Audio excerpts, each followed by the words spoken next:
not only not only has the show Stranger Things erupted Kate Bush's career with the song. I forget the name of the song, but that's the song that's blown up. The song that I never heard of until Stranger Things used it, and now like I can't unhear it. Apparently, in the one of the final, I don't know if it was the final episode. I think it was the final episode of season 4 of Stranger Things. Used a Metallica song, "Master of Puppets," and they've benefited from that as well. I am not a fan of Metallica because I was alive in the 90s when Metallica sued their fans.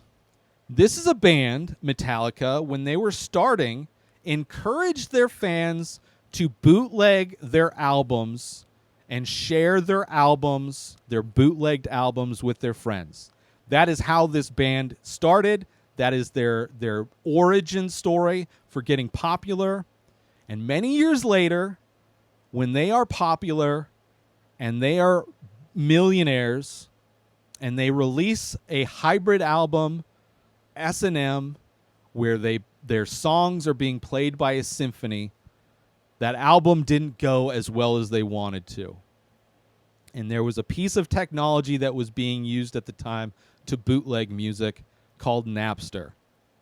So Metallica, who benefited from and grew their audience from encouraging their audience and their fans to bootleg their music, now that they are millionaires and disappointed with the reception of their gimmick album, which I enjoyed.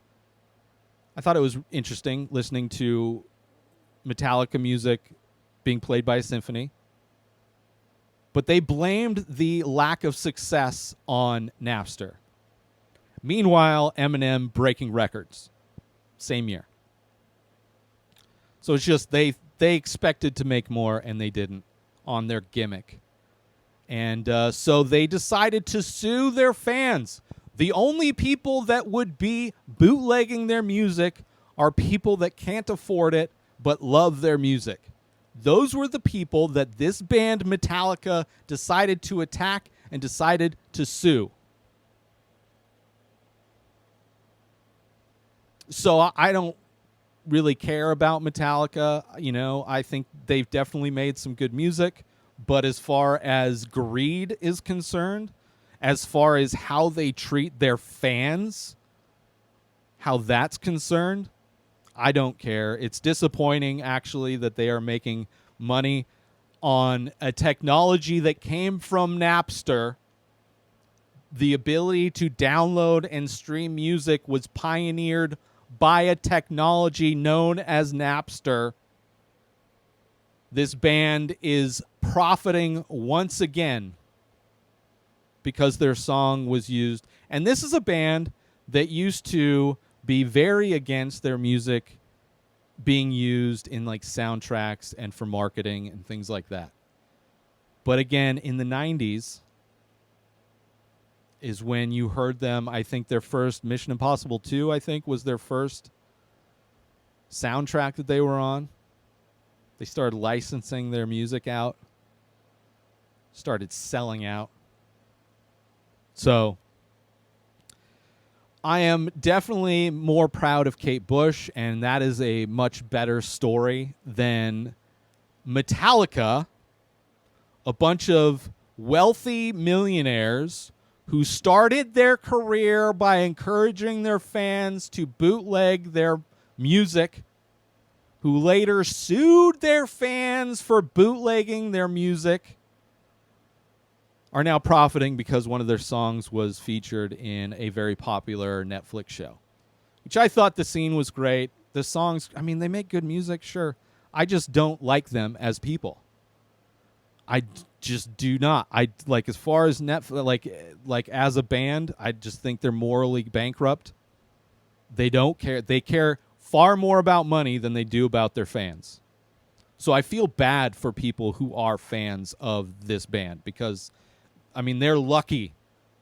They're lucky they weren't a select group of people that were sued by them.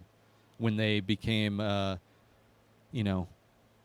became a little upset with the performance of a gimmick album. But anyway, Metallica, Master Puppets, 400% increase in streams. Woo! Woo! Good for you guys. I remember what you did. I remember how you started. Horrible. Like, I'll never pay for. I just don't listen to them. I mean, yeah, have they made good music? Sure. I don't really listen to that. I never was really into metal. There's some of their songs, sure. But I'm not going to support them in any financial way. I'm not going to applaud their continued success after how they treat their fans. New episodes of The Ray Taylor Show come out every single day. Subscribe on YouTube and everywhere our podcasts are found. Binge the full week over at InspiredDisorder.com/plus. Buy Ray Taylor Show merch over at InspiredDisorder.com. And follow the show on Instagram at Ray Taylor Show. Have a wonderful day, everybody. Peace out! Today is the day where you wake up and you realize that everything that you've been dreaming about, everything that you've been wanting, every goal and wish and hope that you've ever had can become real. Dreams can come true. What you manifest in your mind, you can bring to reality.